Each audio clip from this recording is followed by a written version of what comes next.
thirsty crow. Oh, hot summer day.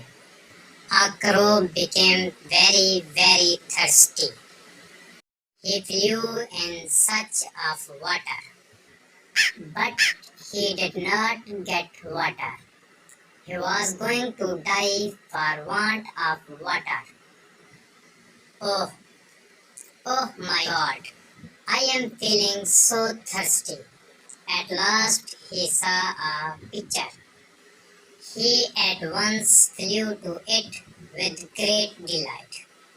The water was so low that the crow could not drink it.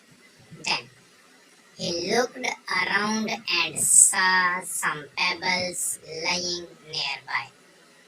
He took the pebbles one by one and dropped them into the pitcher.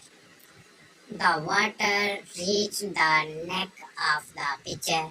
The crow drank the water to his heart's contents and flew away. Moral: where there is a will, there is the way.